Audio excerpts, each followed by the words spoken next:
Time to watch for the moves, they're not hard to find. Strong arm tactics so loud, only themselves in mind. Every player has dreams of making Orca fame. They'll live on in the minds of those who get in their way. Orcas all say, don't come for me. Mid-merge boots, they're so vain. As we set up the podcast webcam, the pod is here to talk Orca game. Orca King CK with delusions of fame. In this LRG world, he's the apex predator. Danny and Jules in tow, always ready to go. Now it's time for the show, they're the apex predators.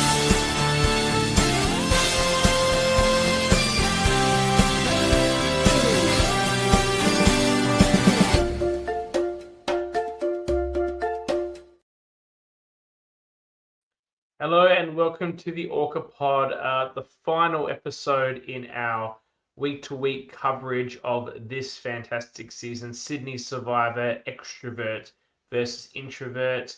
We're going to be digging into the final Tribal Council and having a long chat with the sole survivor of Sydney Survivor, Beck. We're going to hear all about her game and how she took the twists and turns and now rates luck and brought all of it together to win this game that we all love. Joining me this evening to cover the final tribal, to reminisce on the season, and to catch up with Beck and get all of her insights is my fellow Orca, who I finally met in person for the first time this weekend with the fantastic Melbourne Orca Drinks, Sydney Orca Drinks sometime in the future, because the People's Champion was successful in making the top 5. But we had the Melbourne one this weekend and it was fantastic. So it was great to meet Loz in person for the first time, and here she is once again on our screens. Get myself ready. Welcome. Hello. Hello, how have you pulled up from the weekend? Shockingly, I'm 40 years old. I don't pull up anymore. I never feel any better. That just takes another 5 years off my life. It's get progressively worse each time. I understand what you're saying. So we're here. We're going to have Beck. We're going to talk about the final trouble. Now, next week, we've got the tea party. Josh returning for his second attempt out to serve the hot tea. And then we will, of course, assemble the Congress and vote for another member to join our illustrious Congress. Bree only joined very recently, and we'll have to see who the Congress vote for. I think it's a hot contest between two people, and I can tell you one of these people was at the Melbourne Drinks and was in fine form, spruiking her own position that she should be perhaps the Orca of the season. I think they're definitely top 2. I don't know who's going to be third. Any guesses for who could be the third most Orca player on the season? Oh, God. I don't think there's a close third. I mean, I think somebody will get potentially nominated as a third, but there were 2 very clear Orcas, and the Orca behavior we saw on the weekend was exactly what I would expect from an Orca, and she had a whole selection of Orcas to campaign to. And it was very, very convincing. And so I think there's something to be said for making an appearance in person somewhere to plead your case if you really, really want to be the Orca. Do you think Mac's going to be devastated he didn't fly down for this if this is the outcome? I think Mac will be was bad season. Mac's not happy, but we get it. Okay, so we're Orcas. We change our minds. We do whatever we want. Let's talk about the final Tribal Council. I have to say, and I've said this a few times online, and I don't think Chris is watching the show, so I might have to DM him because he doesn't. I don't think he liked how we spoke about him in the first couple of episodes, where we didn't feel he was really playing the game too hard. But over the entire game, Chris really grew on me as a player. I think the subtle game, the low-key game, highly strategic game that he played all throughout, and Becky was making so. relationships with Mac at the merge, pivoting at the right time, certainly having a lot of influence at the final five. I think Mac thought he was unfairly labelled a GOAT. He thought he was unfairly labelled a GOAT. And I feel, having now watched the whole season, that Chris was certainly unfairly labelled as a GOAT. And I'm not saying he should have beat Beck, because I think Beck was the most well-deserving winner. But if I'm going to be straight up, if Oscar was going to get votes, and we'll talk about Oscar, Chris should have got votes. Like I think he didn't deserve to come third and be a zero vote finalist. If Oscar and him were both zero vote finalists, that's cool. But I don't think he deserves zero votes in this circumstance. Look, I think what it came down to for me is that Chris played the perfect introvert game. And, one of the benefits of introverts is that they're so good at flying below the radar. They're so good at hiding what they're really thinking and feeling, and hiding how they're doing it. And it's, what makes them most of the time better survivor players than extroverts. And is probably why we had a final three of all introverts in an introvert Final versus four. extrovert. Final four. Well, yeah, final four. Yeah, absolutely. But the downside to that is that, and then we spoke about this, it's really, really hard after the fact to convince people that you did things and played a game a particular way when people haven't actually seen that. And it wasn't that he didn't do it, it was just that it was done in a really subtle way. And I do think he had phenomenal growth across the season. But his weakness was always going to be his ability to sell those achievements, sell those moves, and articulate his game in a convincing way to the jury. And for me, that was why I think people labeled him a GOAT, because they just didn't see what was happening behind the scenes, and he didn't sell it. And that is a strategy. And it got him so far into the game. But then how do you turn it around unless you're a particularly articulate, eloquent person, very, very convincing in how you speak, which I don't think that's one of Chris's best qualities. I think he's very genuine, very authentic, but not necessarily very good at actually saying, how badass he was. And that was his downfall. I don't think it's anything to be disappointed about. I think we got, Chris played his most authentic self, really. And the fact that he is humble, and the fact that he is, the kind of guy who wants to see other people do well, and downplays his own successes, was both his success and his failure in the game. And some people just aren't destined to win Survivor. There are zero vote finalists across the entirety of Survivor, and I think we would argue many of them didn't deserve to be zero vote finalists. But it's a combination of your game and then your ability to sell, articulate, prove it to a jury who are often bitter. So a lot of his focus in his final tribal was on his personal story, and a little bit about his family experience. Is that in the final tribal, or is that just what I got before the final tribal? I had to cram this again. No. He mentioned it in both. And I thought it was really lovely. I loved hearing him talk about the fact that he'd done this for himself, and it was that one, he took that risk to play the game, something he'd always wanted to do, and his mate was too chicken to do it, and he had actually stepped up to do it. And I loved all of that. It was so authentic. And it was, I think, a really good reflection of him. He just unfortunately had two people with him in the final two. Oscar, who pulled, a final tribal council absolutely out of his ass, and Beck, who was always going to be almost impossible to beat. Yeah.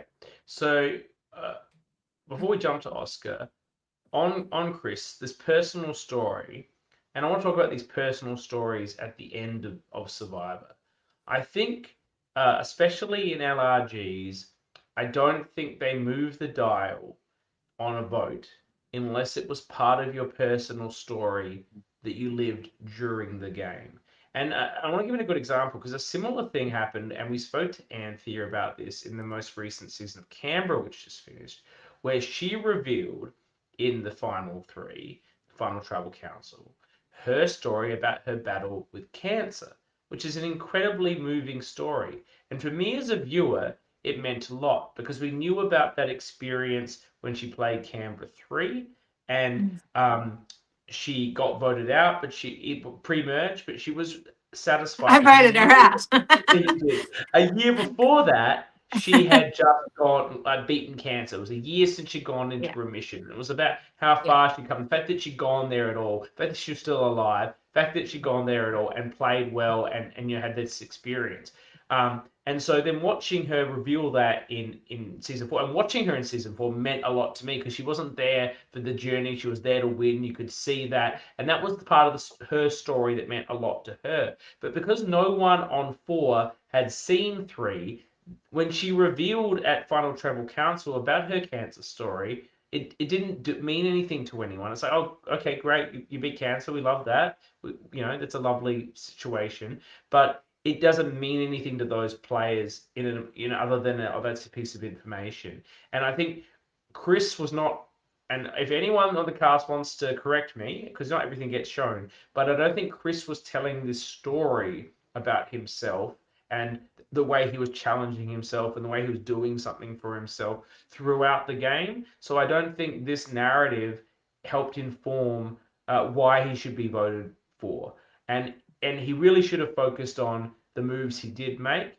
As it's been said in the chat, he's a humble guy. It seemed like he spent more time in places complimenting Beck than complimenting himself.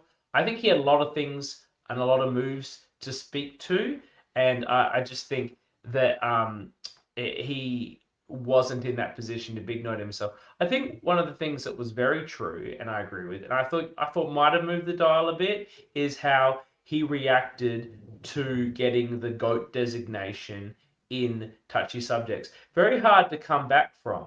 But after that, as he said, he did pivot his game. He decided to become more active. He decided to become more vocal and more focused on driving the outcome of the game from that point onwards, which I think he did do. I think he did, but again, I think it was done in a very crisp way. It was done in a very subtle way, and a lot of the jury were already on the jury at that point, so they didn't really see that play Yeah. out. Yeah. You know, a lot of what Chris said, I believe it happened, but I don't think we saw it a lot of the time. A lot of the way the game sort of played out towards the end, there were twists and things that were thrown in there that had a lot of power. And I think a lot of the more subtle moves that may have been getting made behind the scenes were not noticed as much because of it. And I think going back to your point about the personal stories, I think everyone brings in a personal story to an LRG. As much, if not more, sometimes I think than Real Survivor, because a lot of us are people who spent years and years and years trying to get on Survivor and through various things. And even on Real Survivor, I think people's personal stories are for the viewers. They're not really what the game is about. And there's very few circumstances I can think of where somebody's personal story or circumstances were enough to win them the game. And I think that's right. I don't think it should be about your personal circumstances. I think it should be about your game. As a viewer, I loved watching Chris's story arc. I loved watching him grow in confidence. I loved hearing at the end about the risks he took to come on, going against something, his personality even. Oh God, Rebecca. But that's for us as the viewers. And I don't think it should have a lot of relevance on the winner. I think that's right. I think even in American Survivor, the two examples that people often point to are Jeremy, obviously revealing he was having a baby, and Adam and his cancer story with his mother. And I think most people say in both cases, Adam and Jeremy were winning anyway. It was just a Anyway, yeah, little bit extra. because everyone has a story. That's the whole point. You get cast on Survivor because of your story.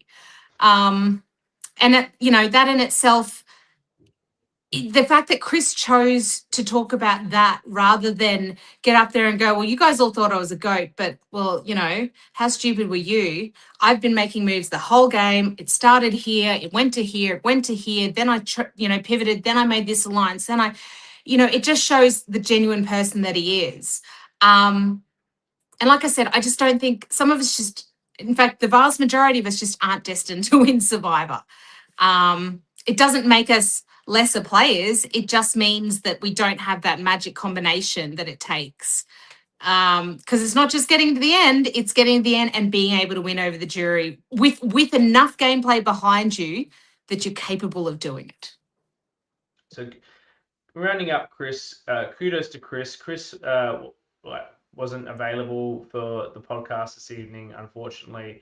As I said, I think he's been watching it for a while. I would like people to point this towards him because in the end, I think he's played a fantastic game, and I think he needs to hear that. Absolutely. And I think we've been very, very, complimentary of his game. We have. I don't know if we were so much in the first two eps, and I think. Well, I think the first two episodes, though, we didn't get a lot from most people, especially on the introvert tribe. The first few episodes, the introverts sat around and were friends, and that's boring. Yeah. And so I don't know that. I don't remember us saying anything that was not nice. I just think the first few episodes for the introverts were pretty boring. But as the game progressed and we finally got to the merge and actually got to see some of the introverts play, I think we've always been complimentary of Chris's game, and I think he played a very below the radar, very subtle game. I think he played the quintessential introvert game. And in a season where it was introverts versus extroverts, I think that's worth noting. And that probably should have been his sell to some extent. Though Beck probably could have countered it with I was an introvert and I was an extrovert sort of thing, both in tribe swap and as a person or something like that. You could come up with a little thing like that. Let's talk to the other introvert that didn't win the game. If you told me that Oscar was going to get 2 votes at the final tribal council, I would have been shocked. And you know what? Oscar even called at least one of them right. Like, Babe Ruth pointed to the bleachers and said, I'm going to get Tilly's vote. He said that. I will get Tilly's vote and maybe Mac, but definitely not Isabel. But shocked to him, didn't get Mac, but got Isabel. He said definitely couldn't get that one. But 2 votes. And we've had Tilly was at the Orca Drinks. Tyrone was at the Orca Drinks. Was there somebody else there? Isabel. Was at the Orca Drinks. And so we were talking a little bit about, this jury and the way they voted and voting for Oscar. And what we got from that jury is they went in a bit uncertain, or some went in planning to vote for Beck, but they were so impressed by Oscar's final tribal council that it flipped their vote, particularly Isabel. Yeah, which is fantastic. And that's, again, what a great final tribal council performance can do. Oscar was my very first draft, and what I saw from him in his intro, I thought if he brought that energy and that attitude, then he's going to be absolutely Orca energy and entertaining the whole season. He didn't. We didn't get a lot from him for a long time in the game. And really, it wasn't until the last couple of episodes where he really kind of started to bring it. But what he did that Chris couldn't do, I think, at the final, was that he was able to acknowledge that he played the game for the majority of it a particular way. And it was a way that everybody else downplayed and didn't think that it was, important, thought he was an absolute going to be a 0-vote finalist. Everyone wanted to take him to the end. But then he did do A, B, C, and D at the 11th hour when it mattered, and then was able to sell that so convincingly and authentically to the jury, he won them over. He was never going to win. No one was going to beat Beck. I honestly think the only person who could have potentially beat Beck was Shane. I think even with her and Mac, I think her game was superior. But for Oscar to be able to do that, to go, I did stand around most of the game and watch and listen, but I did that on purpose. And I saw so many things that you all didn't see. I had a read on the game. Everyone wanted to take me to the end. I'd never seen seen a full season before. I learned as I went, and look how good I did. Look at what I achieved in the end. Not only that, I'm here, and now you're going to vote for me, and you're going to potentially vote for me, and it was great. It was such a, it was Beck's win, and it was Beck's game, but for me, it was Oscar's episode. I have to say as well, I've watched, as people know, I've watched a lot of these LRGs, and it's not the first time that someone unfamiliar with the game has reached the final tribal council. In fact, Loz, you were there when a similar thing happened when Ed made the final tribal council, having not watched a lot of Survivor. And usually, when this occurs, they are somewhat lost about what's going on. Not so maybe they understand that there'll be a speech and there's questions and you respond, but just the general vibe of what you need to say, what you need to sell, what the jury is looking for. Those are things that you learn by watching lots of Survivor. At least you don't always know because each jury is different, but at least the concept of what you should be thinking about. So a lot of these first time watchers who have never watched and end up as a player in an FTC, which they never get to when they do their research. They like, as Oscar said, he watched 4 reps and turned it off, right? Because they're not that into it. They like to play it, not to watch it. It's quite a daunting experience, and usually their performance is quite poor, much poorer than it would have been had they known what they were getting themselves into. Oscar is probably one of the most exceptional performers for someone who's never watched a final tribal council before in terms of doing what he needed to do to sell his game, to respond to the questions, his initial speech, his final speech. It's incredibly impressive that he was able to use effectively intuition about what's the best way to handle this circumstance and deliver such a great performance. Yeah, absolutely. And I think it probably goes to his ability to read people and the fact that he took the time in the game to sit back and read people. And he didn't care what they were thinking during the game. You know, he he wasn't in the midst of everything that was going on. He knew that, I think he worked out relatively quickly that that was not the way most people play Survivor, but he stuck with it. And I do think it gave him a good read on people. And I think he picked up a lot, probably just by listening. Yeah, that there were multiple conversations towards the end about how they were going to sell themselves to the jury. And I think he absorbed all of it, and his performance reflected that. I mean, I had 2 drafts who were 1 and 2, so you know, I think he played. I saw potential in him. It took a long time in the game for that to emerge, but I do think we got to see it. And I love the idea that people drag someone to the end thinking that they're so beatable, and then they clean up a couple of votes. And I don't think it's a reflection on Chris's game. I think it's a reflection on Chris's ability to sell his game.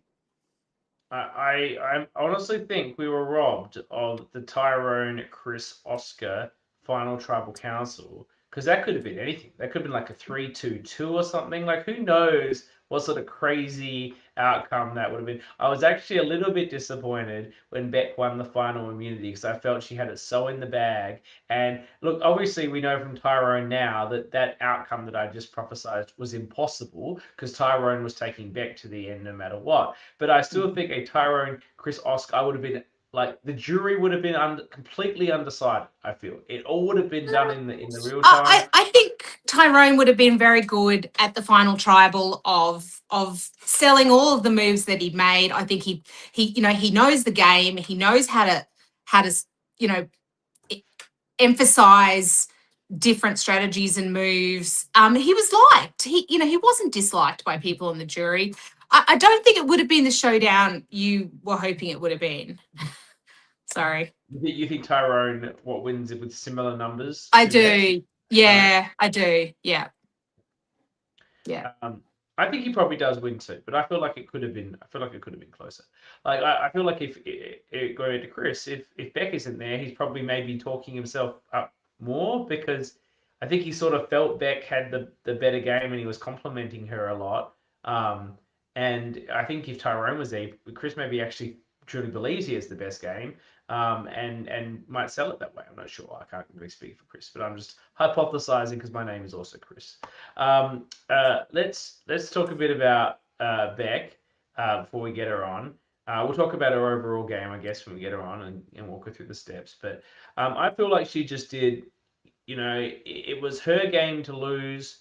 Oscar was a bit of the star of the FTC, but she didn't lose it. She had the inside lane from all her hard work. She kept it steady. She gave good answers. She gave good responses. She gave the answers that the jury were probably expecting to some extent. It ticked a box in their head that they were already planning on voting for her because they know what she did. What she did was very clear and obvious throughout the game. She was a very clear and deliberate and extroverted in her gameplay player.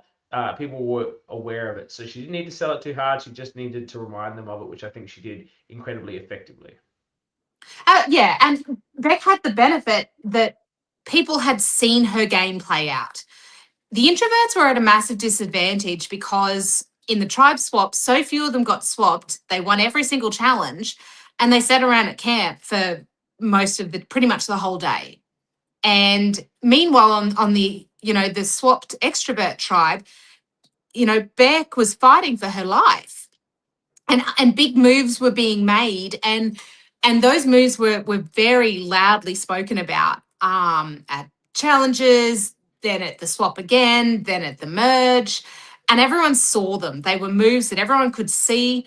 There was no doubt in people's minds what it took for Beck to survive over there in the absolute minority on the swapped extrovert tribe, and that in itself is a pretty massive winning move. Especially when you compare yourself to the two other introverts sitting next to you who sat at camp the entire day because they won every single challenge. And I don't think that anyone really, apart from Mac and Shane, who had sort of also been in that losing tribe where they were fighting for their lives with twists and advantages and idols, no one else really had that narrative to sell. So for me, the fact that not only did Beck have all of those hurdles and challenges that everyone saw play out, she had strong enough social relationships that even though they should have picked her, that if she makes it to the end, she's probably going to win, they kept bringing her with them. And that was the beauty of her game. It was a dual sort of game of those clever strategic moves, that pure survival in, an absolute could be your moment any moment in the swap tribe, and the fact that people still took her to the end. It was a fantastic game. I think it's one of the best. Well, I mean, I haven't watched all of the LRGs. I've watched a few of them. Anyway, I think it was a pretty amazing win. And I think it was just a very dominant win across all the categories of Survivor. Including luck. Now, Including luck. Which is apparently a category it is a category of Survivor. Of course it is. It's a huge category of Survivor. And God, in New Era, it is the only category that matters. And when I played last night, it's luck. That's the only thing that helps you survive in modern era Survivor. But she had bad luck, except when she randomly found that idol, I guess, which was kept during the game. There's a lot of chat in the comments that have been coming up about the pre-merge not normally being relevant to the final tribal. That's pre-merge, that's day one. We don't care what you do in the merge, what you do for me lately. I think that what was happening here and why it was so important here is because the theme never ended. This was extroverts versus introverts, and it never stopped being extroverts versus introverts. That's what it was. Then they swapped. And when they swapped, over on the extroverts majority, they just started annihilating the introverts one after the other.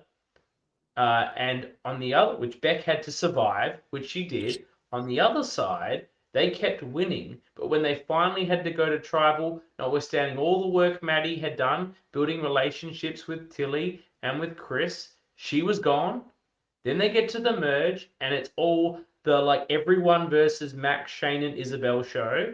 And it rolls on like that until they basically get rid of the final one in Mac, other than Tyrone's flip, mainly due to Tilly voting for him. And even then, he flips back to the introverts without a hesitation to get rid of Mac.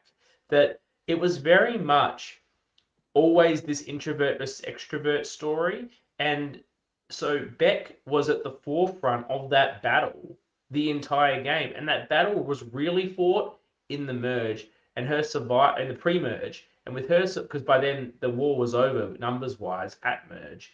And when Beck got the survived that vote that everyone thought she was done for, she played 2 idols in the pre-merge to survive and make it back to that position.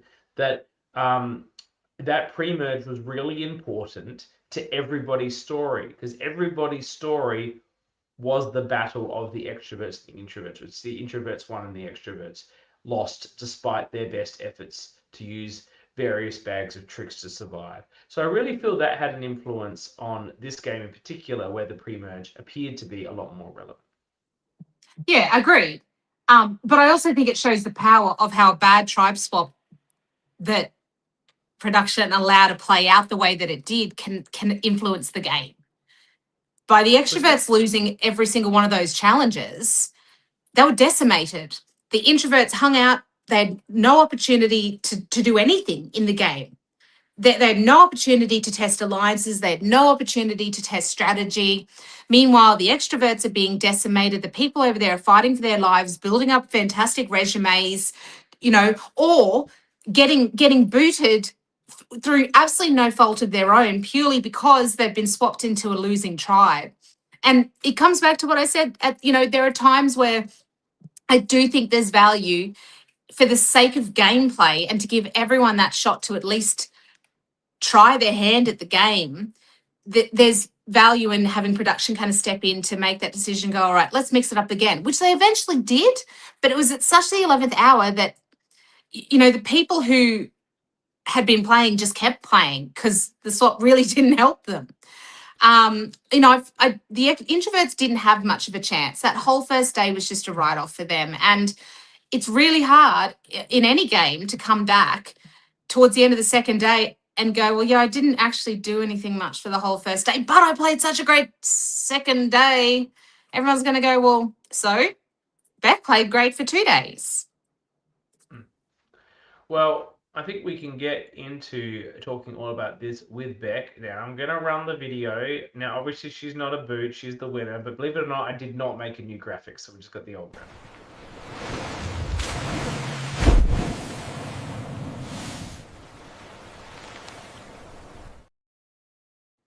Yeah, obviously not the boot, but joining us here on the blowhole to discuss her winning game is the winner of Sydney Survivor. Beck, welcome.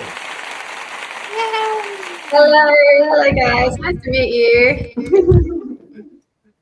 Great to have you. It's so good to meet you, Beck. Thank you. Did you think when you came on this show that did you think what did you rate your chances of winning? Medium, high, low? Honestly. An extroverted answer, please. Maybe medium. Yeah. Is it echoey? I'm okay. Danny will tell us if there's problems with the audio. Okay. I'd say probably a medium because I watched it a bit and I knew probably what would make a good Survivor player and just how to, I think, get along well with people quite quickly and things like that. I thought I'd be pretty good at the challenges as well. So, yeah, I thought I had a good shot. If I made it past the first couple of votes, then, I thought I could get a good grip on the game and I gave myself a chance, yeah. What's happening? It's my microphone that's causing the echo, so I'll mute myself when I am not asking a question. And then following on that, how confident were you going into the final tribal council? Were you thinking you were getting all the votes? Who did you think might get a vote going in?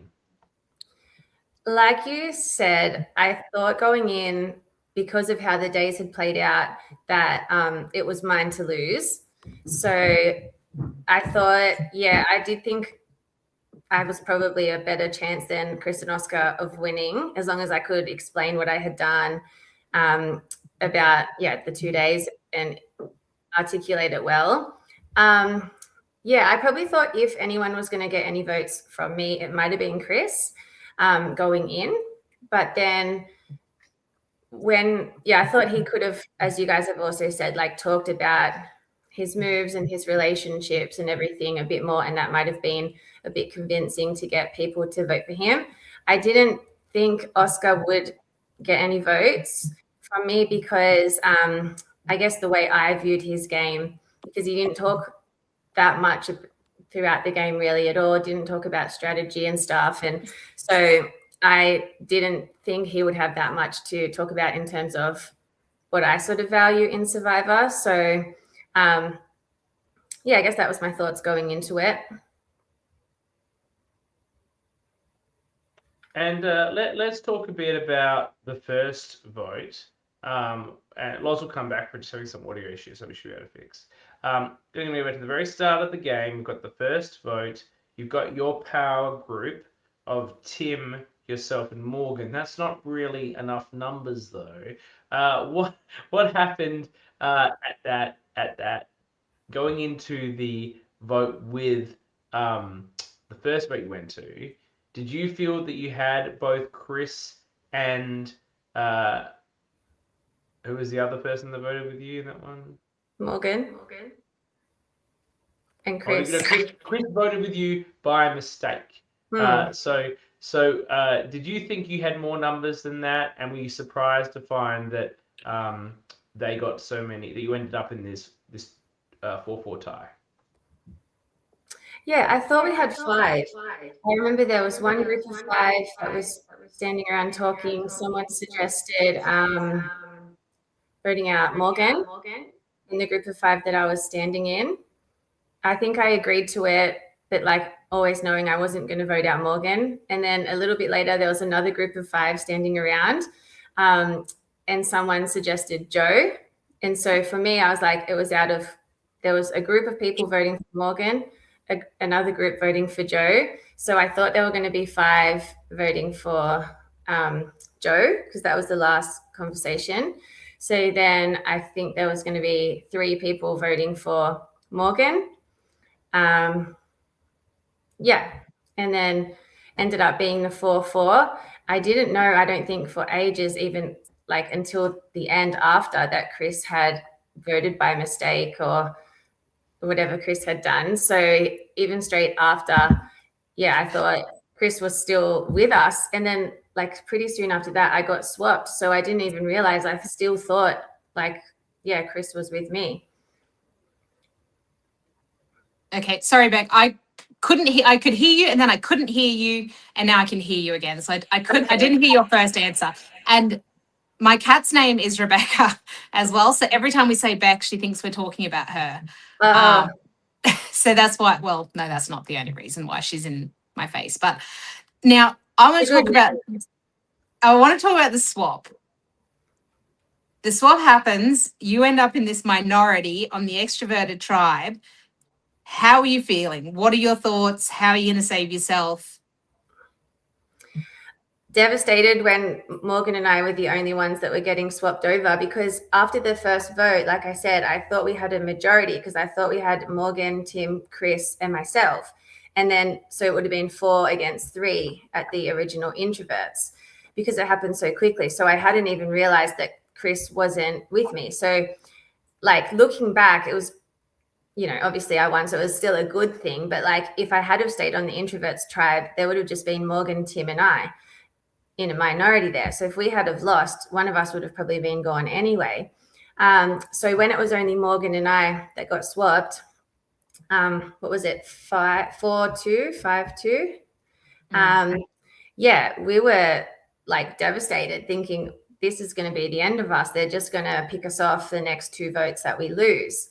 So I was just thinking, all I need to do is just, and we didn't know the dynamics over there either when we first went. So once we got there, we realized that I think the other 3 weren't really like clicking with Deo, so they wanted him gone. So that was like a lifeline for us. But before we knew that, I was just thinking, I just need to make better connections with these extroverts than Morgan. Obviously, ideally, I would have liked us both to survive, which I said on the episodes. I wanted to do everything I could to get us both through as many as we could. But if we both couldn't get through, then I just had to, make them want to keep me around more than her. And what did you do to make them want to keep you? Like, what was the clincher, do you think? Was it you're just better socially? Maybe, I think so. I think I was just trying to be myself, just get to know them. I found out later, I think that I was a little more open with them maybe than what she was. So they felt like they got to know me a bit better. And then I think also she was very wanting to stick with her original introvert alliance. So she said that she wasn't really going to work with them after we got swapped back, or if we made it to merge, like she wasn't really going to work with the extroverts. So of course, if you hear that, you're thinking, well, why would I keep you around then? So I found out she had said that. So I thought, okay, well, that's great. That's good for me. Even if I don't have any intentions of working with you guys long term, I'm not going to say that. I was hypercritical of you in that particular round. It's probably about the only round I was critical of your gameplay. Yeah,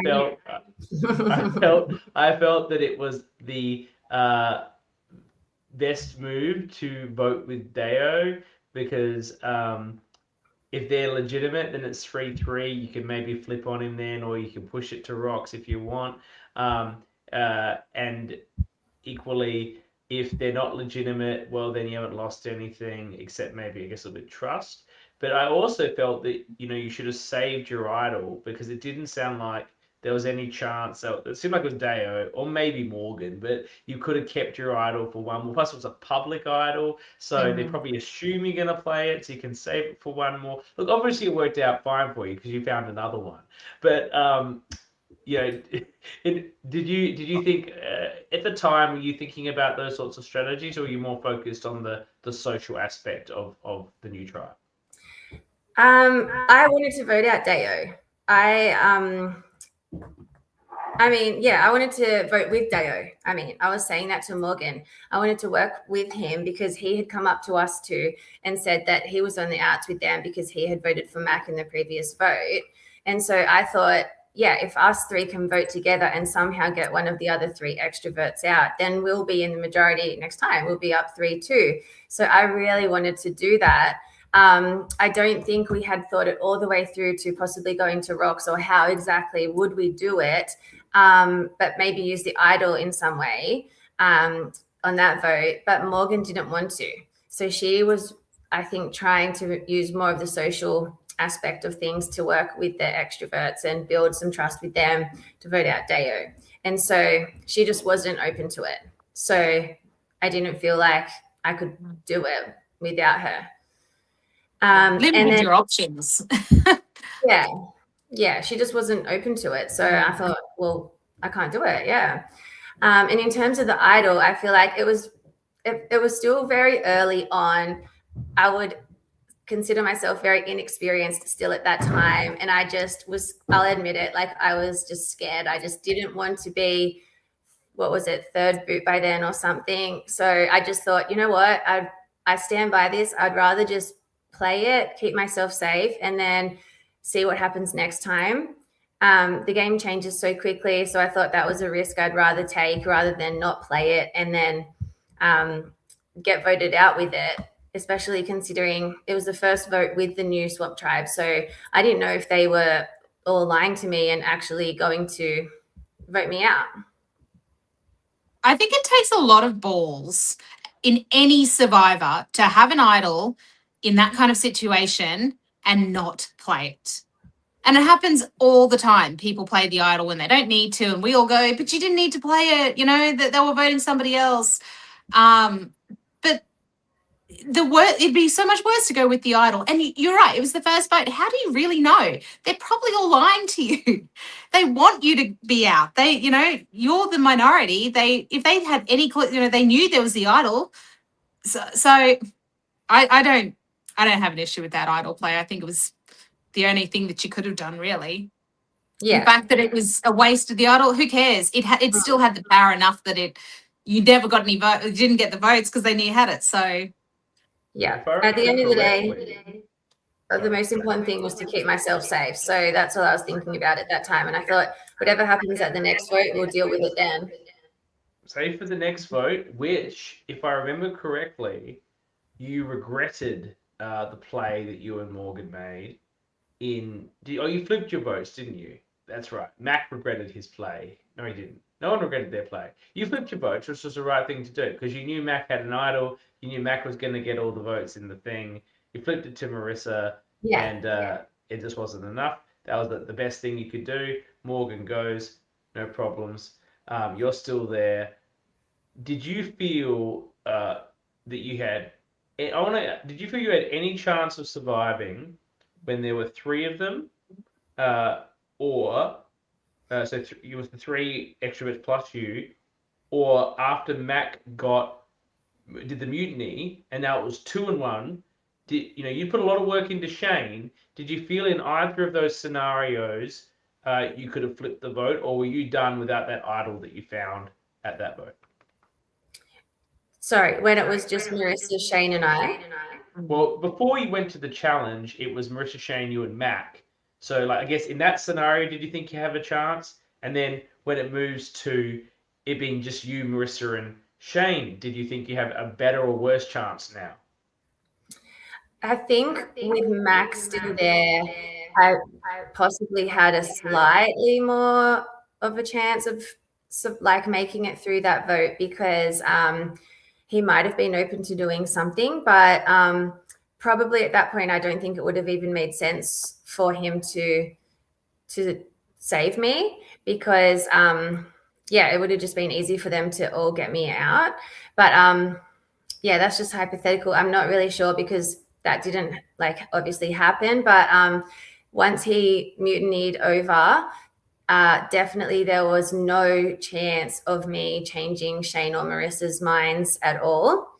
They had bonded over their personal lives, which is what they told me at the time.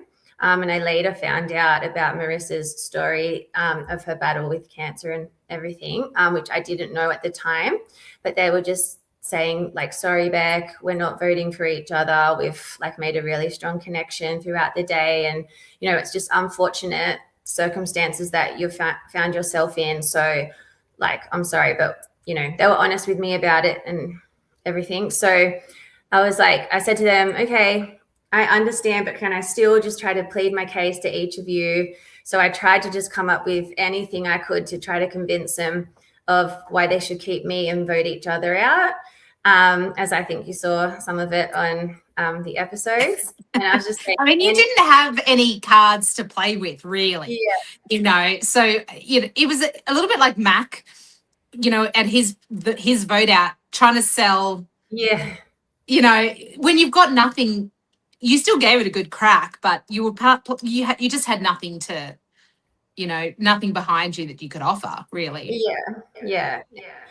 And then, did you consider showing them the idol because you blindsided them with it, and therefore create a level of dissension between them? I guess it doesn't really matter.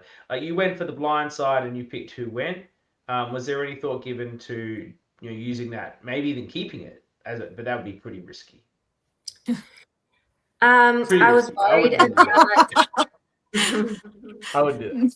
You totally would not with that few people. That would no one would have done that. I wouldn't do it. I'm just saying, you went for that move. Was there any thought about an alternate way, even if you tell them that you've got it and still play it?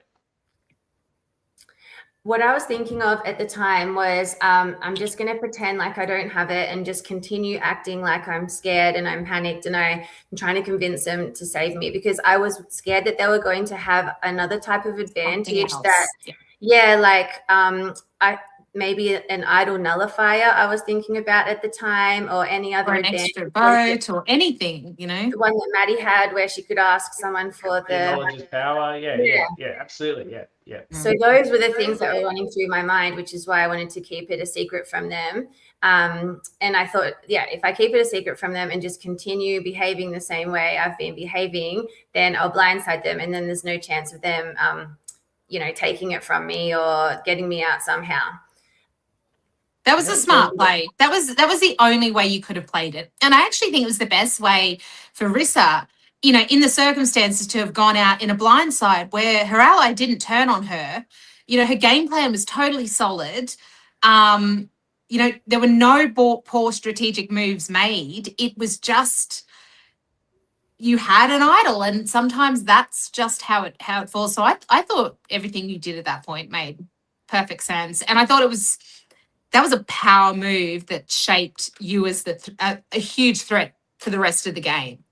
Because that's a massive save. It's a whole lot different to saving yourself, in a bigger tribe of people. But there's only 3 people left and you are absolutely dead in the water without that move. That in itself, I think you could have won the game with that move. I have to say, and we haven't mentioned this on the podcast at all, and it's a bit of a failing. The amount of public advantage in this game, the amount of times that Mac or Shane was taking out their actual bling before a vote, the amount of times people tried to fake that they had advantages, that knowledge of power could have been really relevant to so many votes in so many ways if Maddie didn't find it, end up on a tribe where there's no votes, and then get voted out. If that knowledge of power had been in the merge, it could have had a real impact, particularly with the fake idols that everyone kept pretending. So you could have used it to check on those. And, obviously there were a lot of public advantages as well. I just realized I never talked about that, but it could have been really relevant. But it is relevant in the context of Maddie, because a swap comes and you're like, wonderful, I can get myself in a better position, another swap. And now you find yourself back with the introverts, but none of your introverts. The introverts are on the other side of your original vote. You've been there all day with Shane and Marissa. Well, Marissa's gone, with Shane. And they've been there all day with Maddie. And Maddie has been putting in the work. So it's not a fait accompli that Maddie is going at this vote. And once again, you find you have to put in the effort. Was that obvious to you that you needed to win these people over at that second swap? And I just go back on one thing, actually, just with the previous vote. I wanted to say that the best thing I think Shane did in terms of me was saying to me the vote before that, that I was safe and it was going to be Morgan. And he gave me a few tidbits of information that helped me to trust him. And so that's why I decided to vote out Marissa instead of Shane, because I just had that little bit of trust. So it was interesting for me looking back on that, going, wow, he just, out of the 3 of them, when there were the 3 extroverts there, he just gave me a little bit. And that meant a lot to me at the time. So, then as you were talking about with the swap, I was like, oh my God, I do not get to have a breath in this game. I got a bad swap the first time. And then I'm like, yes, we finally get another swap. And then I'm in a minority again. So, I thought I was scared again at that one. I thought, even though I was on the original tribe with the introverts, we hadn't even had that long together, just a couple of challenges. So Maddie was with them for way more time than I was. So I thought it didn't make sense for why they would keep me, because I'd also had to go through so many tribals. So I'd had that experience, and I'd played an idol and, a lot of things, whereas Maddie had a lot more of a quiet day after the first swap. So, I thought it was definitely going to be me. That's why, or between the 2 of us, but I thought it made more sense to keep her at that moment. So that's why I played my shot in the dark at that one. So, but, Tilly especially was telling me before we voted, no, I really want to work with you. So I was trying to trust her and believe what they were saying. And it worked. I mean, the fact that the introverts had all sat around, they had Maddie there, obviously, but they'd sat around that whole day together. And I guess there hadn't been any real need or interest in focusing on anything other than introvert strong. They had the numbers, and you were one of their numbers. You know, I think it'd be very easy to look at your play on the swap tribe and go, she was just doing whatever she needed to survive. She's clearly not working with the extroverts. The only way she saved herself was with an idol. She's absolutely one of our numbers. Whereas Maddie said all the right things, but do we know Maddie? She's an extrovert. You know, we don't like the extroverts. So I think there are a couple of factors there that worked really well in your favor. And one of them was the fact there's just so many introverts had spent all day together.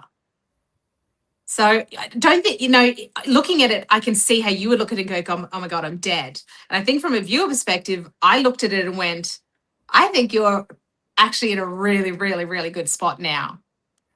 Because I don't think that the introverts clocked for quite some time just how much you had achieved in that swap and what your resume looked like. I don't think they really clocked that until about the final 6, and by then it was way too late. Yeah, I think so. And they didn't really ask. So, I think people knew I played an idol to get Marissa out in the last vote. But other than that, no one really asked for too many details about what had happened over at the other tribe for most of the day. So I didn't share it. I just kept it mostly to myself because they weren't really seeing me as too much of a threat. So I was happy with that for now. Yeah, and I think I don't think they'd voted, had they, with Maddie? So they had at least had one vote with me, even though I didn't vote the same as Tilly and Oscar. But yeah, maybe the fact they hadn't even been to tribal council helped me because, yeah, as you said, Maddie was saying all the right things, but again, they hadn't tested it. So she might just be saying all the right things and really have no intention of working with them, even though I think she really was, but they weren't to know that. Yeah, it was a fantastic set of circumstances for you, and the disinterest in what had happened. My goodness, that's the first thing you ask somebody when they come back from another tribe. So what happened over there? Tell us everything. Crazy, just wild, just set you up so beautifully. And into the merge you go, and there's a lot of references from Mac and Shane about your supposed deal that if they kept you safe, that you would keep them safe for a minimum of 2 votes. And Shane and Mac in a lot of confessionals are hanging their hat on this deal, and then for all intents and purposes, as far as they're concerned, you fulfilled that deal, and then it was over. Were you actually fulfilling this deal, or was this just their perception of what was going on? I wasn't thinking about it that much, honestly. That's what I thought. I was just like, all right, I'm in the majority now. I think I didn't even have to do it. The first vote, it was just Belle's name. So I was like, okay, that's good. And now they're happy with me. So it seems like I've kept their name out of it, even though someone else just suggested Belle's name. So I was like, okay. And then on the Tim vote, you voted, well, the whole, obviously, I don't want to get into the whole saga of the phantom votes, but the votes just ended up on Tim and Tyrone. You voted for Tyrone, I believe, in that place, obviously because you were very close with Tim. You said in your, I don't know if you realized this on the episode watch back, you said I don't think you said it at Final Tribal, or maybe you did, but you said on the confessional before Final Tribal that you voted correctly on every vote but the Tim vote. But I don't think that's correct, right? Because you voted for Mac in the Big Earn thing. Oh. When? You know what? The double earn, when the other tribe could cast votes.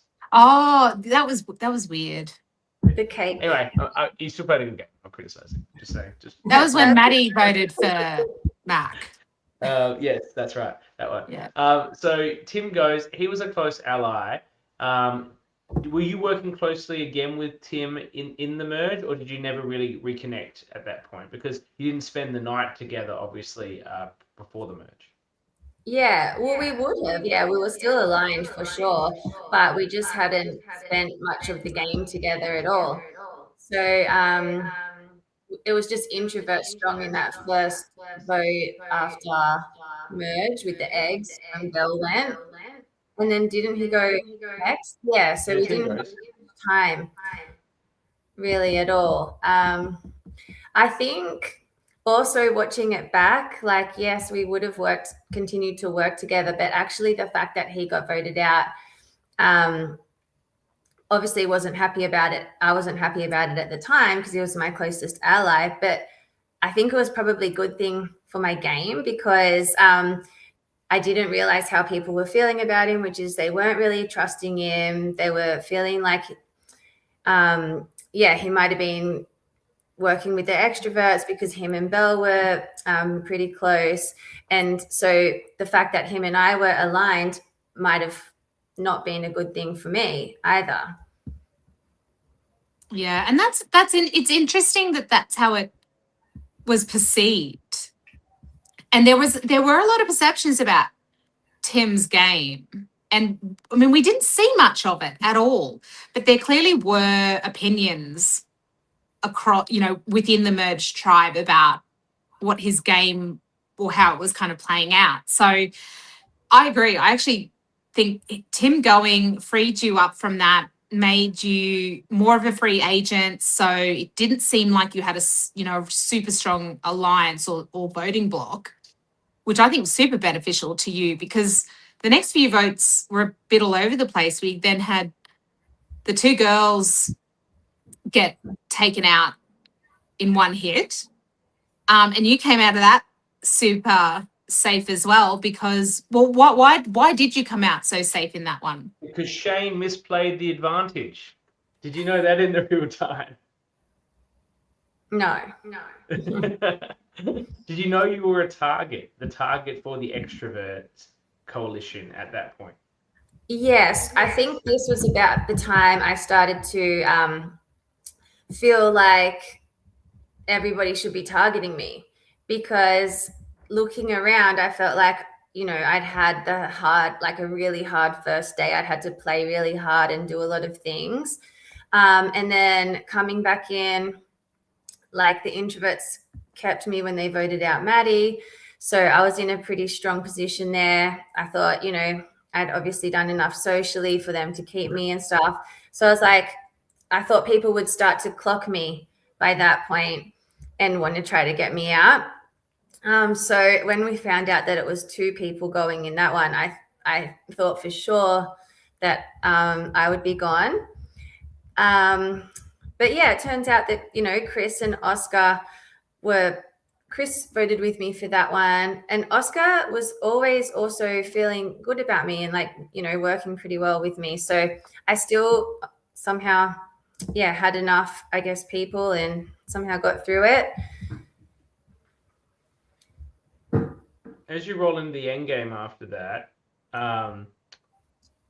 this is where maybe you and Tyrone start connecting, and you haven't really played too much together throughout most of the game.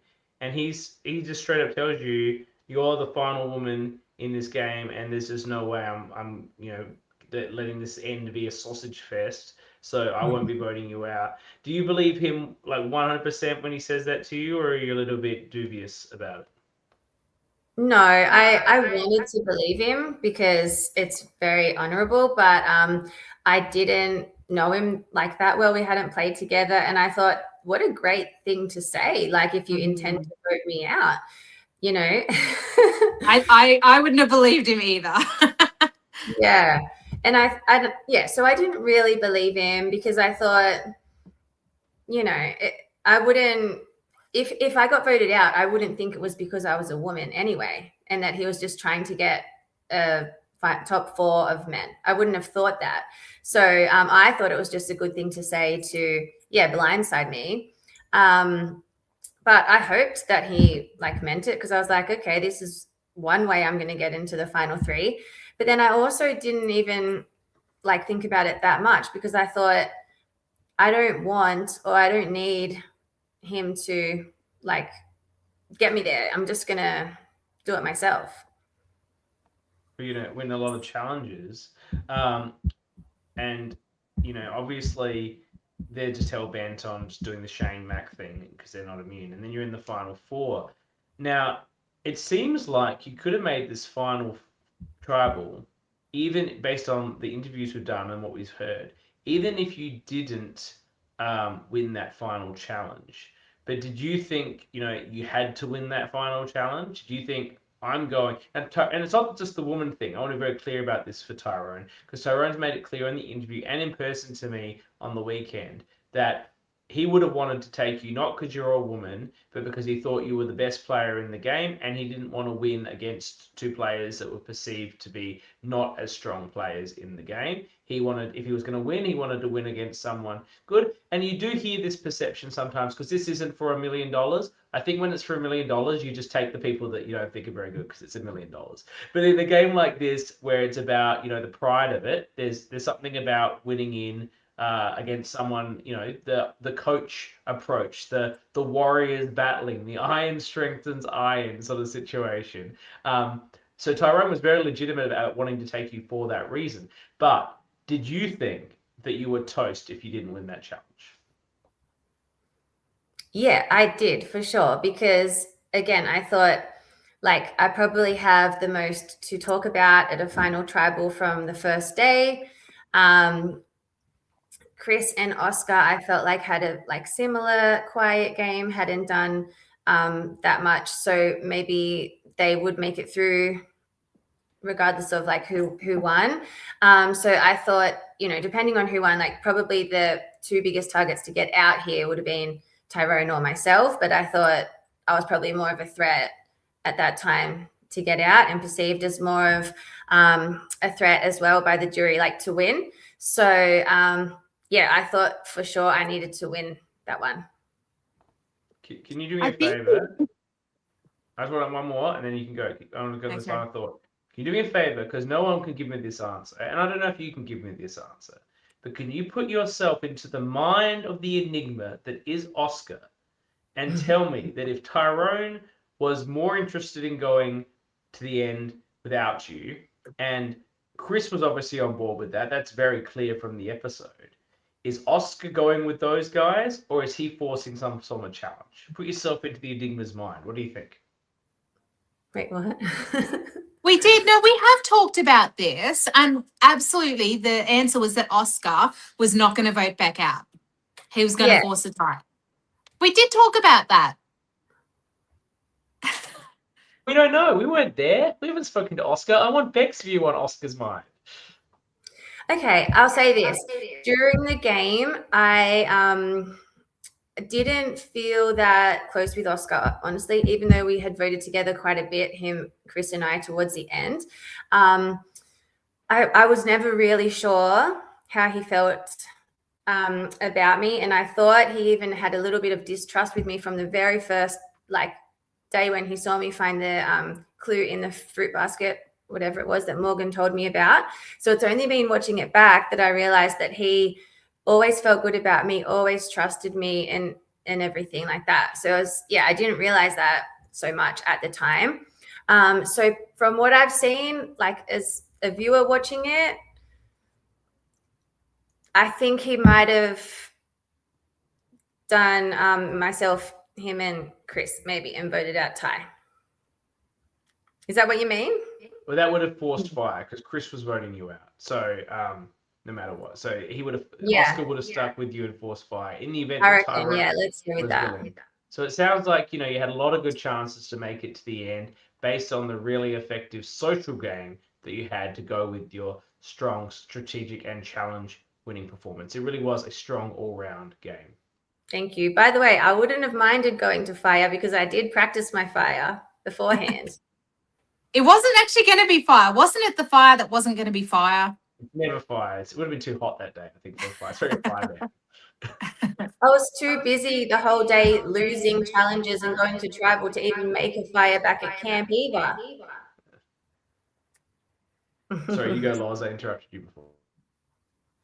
Oh, no, I was just going to make the point that I think you've got to have shields in the game. If you're the strongest, the biggest player, the most likely to win, you've got to have some people in front of you protecting you that other people think are as threatening, if not more, even if that's not the case, even if it's only just perception. And I think the fact that Mac and Shane, even though they survived by a lot of luck and advantages, having them so far into the game was so beneficial to you because the introverts were so fixated on getting them out.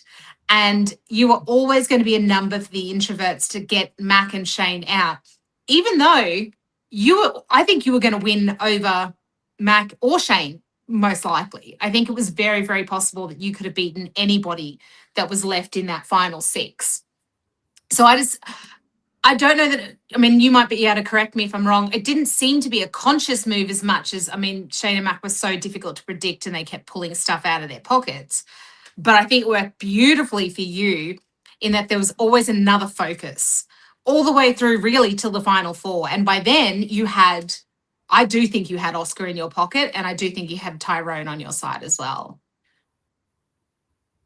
Yeah, I think so for sure. I wanted Mac out for so long, but looking back, it was probably, good that he was there because, other people wanted him out, and Shane as well. And then I guess the introverts did trust me, but then also needed me as a number as well to keep working together. So if Shane and Mac had have gone out earlier, then we would have had to turn on each other again as we had to earlier. So, it could have been me then if we had to vote out an introvert. Yeah. And I think it was interesting that nobody seemed to have a final 3 plan. No one had been standing around with their people and going, it's you, me, and whoever for the final 3. The introverts were so focused on getting Mac and Shane out, and because they saw them as these threats, they were extroverts, they were the enemy. And I've never seen a game where it was so long before people actually had started thinking about what their final 3 would look like. And by then, you were so strong in that mix, it was too late. You were going to be part of that. Well, certainly the final 4 and almost definitely the final 3.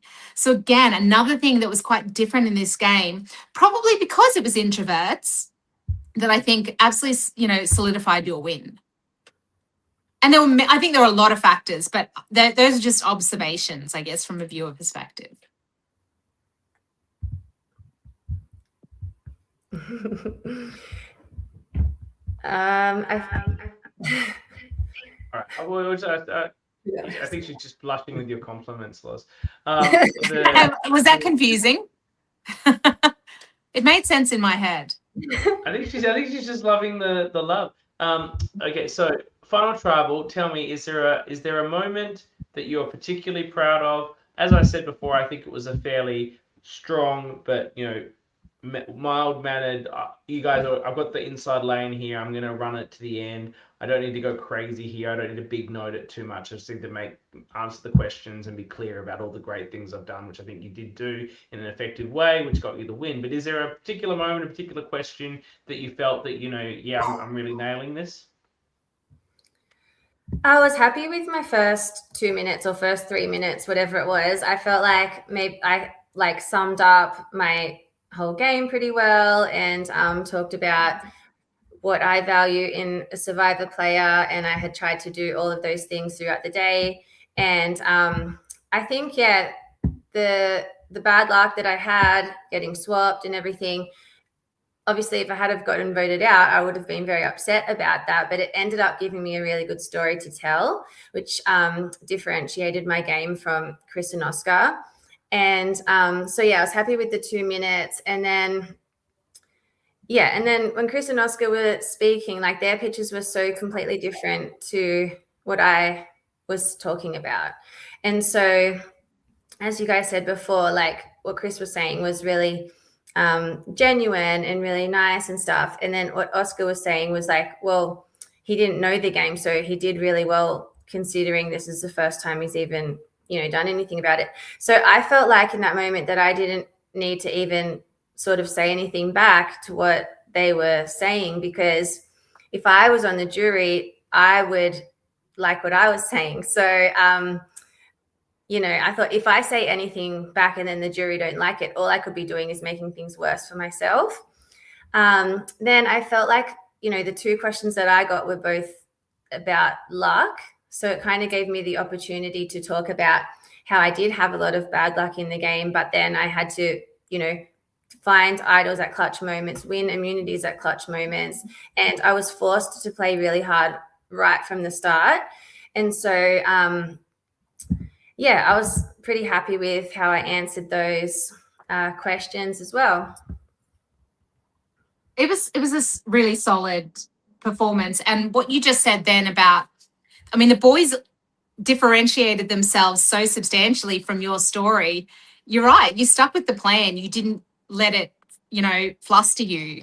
And I think that's some people panic at final tribal and trip over their words and rethink the things that they thought they were going to say and get upset by jury members attacking them. But you had a plan and you stuck with it. And you were confident enough in what you had to say to not get flustered by it, which was really, that sets you apart from a large majority of people in final tribals.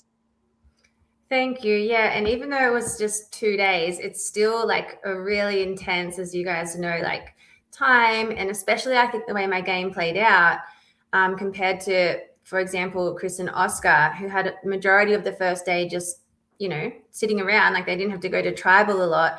Whereas from the very first moment I was at tribal, I was fighting for my life. I was like emotionally just drained by the end, socially, physically, like no food, hadn't slept very well because I was processing everything. So even though it's only 2 days, it's like your whole body and mind are like, exhausted. So it's pretty hard to answer the questions well and string some sentences together to be convincing. So yeah, that's the outwit play, and you did it. And that's where a lot of people just fall apart, I think, but you didn't. You kept it together, and just another reason why you were such a deserving winner. I've got one final question for you, Beck. What was a more exciting moment, when the votes were cast and read out and Eli said the winner of Sydney Survivor 2 is Beck, or when then Danny rushed you from the sides, almost knocking you over? Yeah, tackled you. What was more exciting of a moment? That was pretty fun. Yeah, she really knocked me down. And I sort of forgotten about that as well because it was nearly 3 years ago. So they even showed it, I think, right? Yeah, they did. Yeah. Do you guys do that on the netball court a lot when like you win a big game or you stop a goal together in the defense? Yeah, of course. Yeah, all the time. Well, congratulations to you, Beck. One of a very few handful of people. I always forget the amount of LRGs that have been out. Under 20, I think under 15. One of only less than 15 people that have won a Australian Survivor LRG. An incredible performance, a well-rounded game. Congratulations to you joining the pantheon of winners. There are a lot of great winners in Australian LRGs, and you now join that pantheon. So congratulations to you. I'm sure it's an achievement you'll never forget. Well done. Thank you. Yeah, it was an amazing experience, like, once in a lifetime thing to do. So it was super fun. And when I got there, I was like, okay, just have fun with it. I didn't know what to expect or anything. And then as I kept on going through, I was like, oh, you're actually going good at this. Like and then the more votes I got through, I started to want to win even more. So it feels good. You did awesome. And I'm stoked that I drafted you at the start. I have good instincts generally. Yes. So I got good vibes from you, and you absolutely outdid any expectations. It was a very close to a pretty flawless game, in my opinion. Oh, thank you. Thanks, Loz. And it's nice to see another girl winner. We need more of them. There's quite a good number of girl winners, actually. I have to do it. It's close to even, I think. The female winners just play better games. I'm just saying, there's about as many female winners as male winners, I think, across those. I just think that they play better games, though, than the male winners. That may be true, but we don't have a shortage in Australia, which is a good thing. We don't have the Australian survivors are not a reflection of the American survivors in the LRG community. We actually have a good balance, which is great. It means that in our games in Australia, we value gameplay more than anything. In my more good female winners. Thank you, Beck. Well done. Congratulations. Thanks for being with us tonight. Well done. No worries, guys. Thanks for having me. Bye, Beck. I'm going to throw this up. Who gets the Brummy There's been a lot of discussion about how these rules are set in stone, and I I can't cannot change. hear you now. Well, you're going to complain about it anyway. There's been a lot of discussion about how these rules are set in stone, and I can't change them, even though I made up all the rules to begin with, and I've changed them over time as I've developed the Congress and Brommy system and the whole thing I put together. And I've decided that there's no reason I can't give out a body of work Brommy nom at the end of the season if I think there is a candidate that has not received a Brommy nom, especially course when I he got is. strong-armed into not giving one to this person in I particular episode. am not on board. I can't hear anything you're saying because every time you bring someone in and out of this, I can't hear somebody. We've talked about this. I You love know what I'm saying? Tyrone. He's great. He played a great game. He didn't show us Orca energy. Are you, So either you can overrule me and just run with it, or not. Well, I don't want to overrule you, Loz. I value your opinion, but if I do overrule you, then it seems like I don't value your opinion. This is a real conundrum that I'm suffering from. Yes, I don't. Yes, I don't want to. I see Danny's giving you Of the course he does. feedback. Of Yes, what he I'm saying. does. He No, I wants me to don't. concede, and I'm not going to concede. Yes. I would prefer that you concede versus me overrule you. That is absolutely Oh my what I would God. prefer. A concession. I don't want Hey, to have CK, it's to. your show. All right. I feel like if I overrule you, though, you'll never let me forget it. But that also makes good content. I'm always Yeah, here no, for the that's content. it's not going to happen. I'm always here for the content. I'm not going. No, either you overrule me, or I'm not conceding. Orca energy is Orca energy. Next time Tyrone plays, he will bring it. I have no doubt. If you're concerned about that, Matt, then you can take No, it yourself was out of never the about running. integrity. I'll take Isabel out of the running. Isabel can just take it over in a clean sweep. He's not going to win the award. It's just a Brommy nom. All right, fine. I won't give him. I won't do this body of work Brommy nom. It's fine. I concede. It's fine. And this can be the final recompense to Tyrone for dragging you to hell in that org. He should have never dragged you to hell. And this is his comeuppance for doing that to you. I'm sorry, Tyrone. Actions have consequences, and Walker has overruled me. The things. Oh my god, I was seeing it. It's mainly the shit he was saying at the at the in the merge thing where it was like slagging off everybody, and his final words were really great about how he's happy he made someone cry, and also he just fought with production the whole time. I felt that was pretty Orca. Loz is gone. She just left. Left me to stew in my own creative despair about what I need to do here. Oh my god. I think Tyrone, I'm sorry, bro. No Brommy for you. I've been overruled. I want this to be a democracy, not a dictatorship. But can you hear me now? Yes, I can hear you now. There's been a lot of debate. You've got the cliff notes. I've given him a list of things. Mac wanted things he did. I've given that list,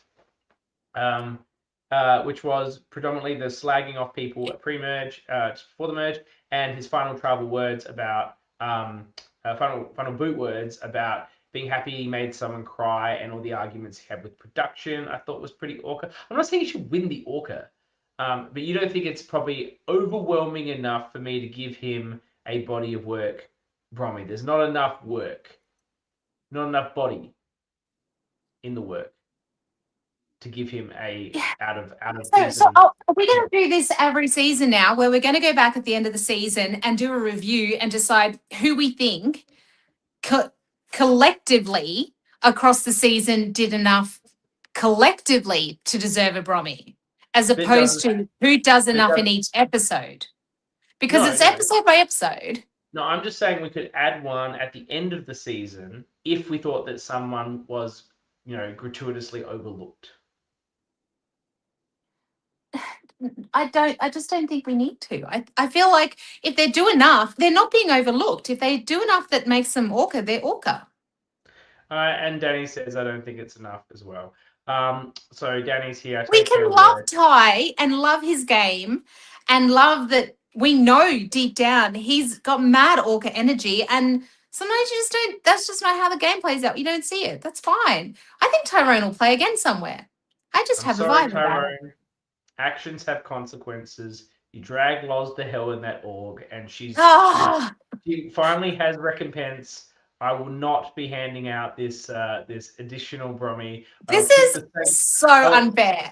I will keep the sacristy of this award whole. It will remain Sanctity? sacrosanct. Yeah, I like the word I made up. It will remain sacrosanct and genuine and not contestable based on dictatorship vibes. So yes, let's lock it in. No Brommy for Tyrone. I am sorry this occurred. Don't at me. We will be back. Well, some of us will be back next week. The tea party will be here. I'll be there to drop the intro. Josh will be joined by a number of our Brommies of the season. Possibly also Tyrone, who doesn't have a Brommy, which is just confusing. And then after that, the Congress will be assembled. The votes, actually, will assemble the Congress now. The Congress will be assembled now, and I will be calling for votes. And in 2 weeks' time, we will reveal which of Isabel or Mac is the Orca of the season. Because if it's anything else, I will be shocked. So I'm just going to say it's going to be one of those two people, and whoever doesn't get it is going to be so fucking devastated. I really feel they want it both so much. And I actually feel. Well, I mean, this is the same as Melbourne though, because Jules and Danny both wanted that Orca award pretty. It was pretty even, and one person was always going to be devastated. So it's just how it goes. Jules was happy for Danny though. Do you think that Isabel or Mac will be happy for the other? Yes. Which way? Both. Both ways. Wow, that's magnanimous. I don't think they will. I think Isabel has moved past her infatuation with Mac and will not be happy if he wins. She's not interested in that anymore. She's moved on. She has a partner now, and she's not interested in Mac or him winning it. She wants to win it. It's for her. It's very difficult to win the Orca when you get taken out at the first vote at the merge. It's got nothing to do with her Orca energy. It's simply about longevity in the game and how much extra Orca time that you get when you stay in the game longer. Yeah, this is true. It is Mac, who comments 9,200 times every single podcast. No campaigning going on there at all. There will always be room for early boot orcas, and we do have them in the Congress, but it generally requires no one else to be particularly orca for the rest of the season. And when there is someone that goes a bit further, that time factor and game episode count does, I think, play into absolutely. Of course it does. It does. So we'll have to see how it comes out, but it'll be an enjoyable night no matter what for the two of them and maybe some of the other Brommy nominees. I have to say, when I told Tilly, who hasn't been watching the podcast, that she has Brommy nomination, she was a little bit concerned once I explained the criteria and was wondering what the hell she did to get these nominations. But I mentioned that for her, it was mostly about strong arming, because sometimes a Brommy isn't for all three things. It's for one particular orca category in a particular episode. But overall, the general orca has to hit all three categories. But, a Brommy can be for a singular event, or at least one of the criteria, which she was happy with. Only the orcas care about this stuff, CK. Everyone else does not care. About what? Getting Brommies? Yeah, and all the intricacies of it. Everyone else just wants to hear about the episode. Complexity is king. Everyone knows. I know you're an old school Survivor person, Loz, but I'm for new school and 50 bazillion advantages that don't make sense. Just like my scoring systems. I know. All right. We will be back next week and the week after. And then the Orca pod keeps rolling on. We will be doing something we did a long time ago where we're looking at doing a 4-episode run on a season that has come out that was not covered in the real time. The North Shore experience begins. North Shore 1, it goes for an hour and 47 minutes. It's like Survivor Melbourne 1 meets Brisbane, which because it's sort of like everyone knows each other and half of them are family. And I watched it on the weekend and it's really good. And I'm actually looking forward to watching North Shore 2 now, which is a full season, because the quality of this, for this hour and 47 minutes, was very high. I've been in contact with the host. I have spoken to the host about the people, the winner, getting a deep dive with them, about who I might think would be good on the tea party and touching base with that. The North Shore community is keen to become a part of this. They're keen to join, and it's going to be a very exciting a run. So look forward to that. If you haven't watched North Shore, check it out. It is exceptionally good, and it's a bit of a warm up because the first 3 seasons appears to be the hosts Ethan's like friends and family and stuff. But in season 4, I understand he had proper applications, and it's gone out wide, and now he's hitting the big league. So that's why we're going back and look at some of his earlier seasons and his earlier work before he's now done a more of an open casting for his 4th season. So check that out. We'll be coming up with coverage of that when we finish Sydney. Loz, thank you for being here and doing all our wonderful takes. That debate about the Brommy was particularly excellent. What I loved most about it is you retorting me without even knowing what I was saying. That was pretty exceptional, to be honest. Just Yeah, knew what I was saying. it's I'm very talented, and I could just, I was getting the vibe. I knew where this was going, and concede never. Thank you to Beck for joining us as well. What a great deep dive interview as to her wonderful win. Thank you to everyone that was here live commenting. We love you so much for being here, making the vibes fun. Thank you to everyone that listens after the fact. We know you exist. Please just try and come live, and then we'll give you more love and shout outs and more care. You know, we love you just like a bit smaller, but if you come here, it's big love. We'll be back next week, and until then, we'll dance stream. Hang on. Beck, do you want to dance with us? All right. Us and the winner of Sydney Survivor. We'll see you soon. Until then, we shall dance.